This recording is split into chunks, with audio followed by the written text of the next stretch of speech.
that you must listen very carefully to your enemies, because sometimes they tell you the truth that you do not want to hear but need to hear. Sometimes you are surrounded by a coterie of people who pretend to be your friends, but they are not. They are friends of the office that you hold and the things and the doors that you can open for them. That requires discernment. That requires detachment. That requires focus. That requires selflessness. That requires intellectual firepower and spiritual contentment. Easier said than done. You know, power, it is said, corrupts, and absolute power corrupts absolutely. But I remember the great Tanzanian President Mwalimu Julius Kambarage Nyerere used to say that when you are called upon to serve, remember that you are not necessarily the best, but you've been given the honor and privilege of serving. That is why we call you honorable. That is why sometimes we even call you excellency, not because you are excellent yourself, but we expect you to do excellent things. If you surround yourself with the wrong people who will continue to worship you, very soon you get used to being worshipped, then you become a demigod and you become hostile to truth and you become attracted to flattery. The strength of character is very important, and power does not change people. Power reveals who you truly are or truly are. I've interacted with individuals even across this continent, men and women who mean well and they serve well.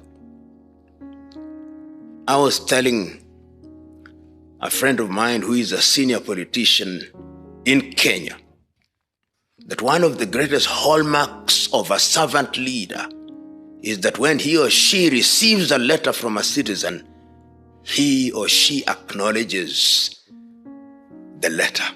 And I've dealt with many African heads of state, and to their credit, quite a number of them, they will cause the letter to be acknowledged. In Kenya, which is my country, you write to leaders, they never respond.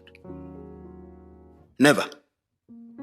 Because there is arrogance, which is tragic. So what must one do when one gets into public office? Humility must never abandon you.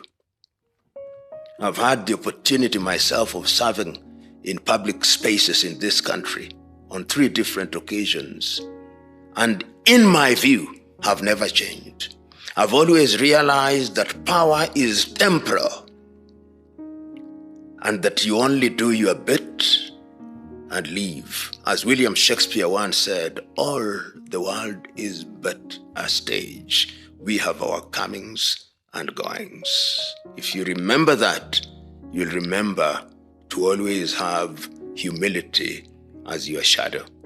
Most African politicians, I'm very reluctant to use the word leaders when I make reference to most African politicians. They occupy positions of leadership, but they are not leaders, most of them. First of all, the intention with which they enter into leadership is the problem. They seek office because they love power and privilege and opportunity that it provides to them. They want to become wealthy. And the easiest and shortest avenue to wealth in Africa today is public office. With the minimum effort, you become a multi-millionaire. They go there in order to be worshipped. And they go there not to do the right thing. And once they have been in office, they do so many wrong things that it becomes dangerous for them to leave office. So their continued occupation of office is also to ensure that they enjoy immunity that comes with office. But when you are a good leader who does the right thing, you do not fear to leave office because Nothing has changed. And I've seen leaders of that ilk in this part of the continent. And there are quite a number of sprinkling of leaders who have left office and are doing great things. Joaquim Chissano in Mozambique.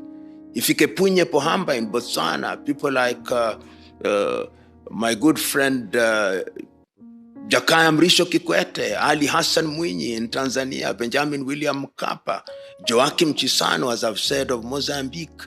These are people who have left office and nothing is happening to them because they are men and women of integrity. John Mahama of Ghana. There are quite a number of them now across the continent who do not fear being out of office, and they are doing great things once they leave office. But there are others who will never leave office, because the day they leave office, holding all factors constant, they ought to be arrested.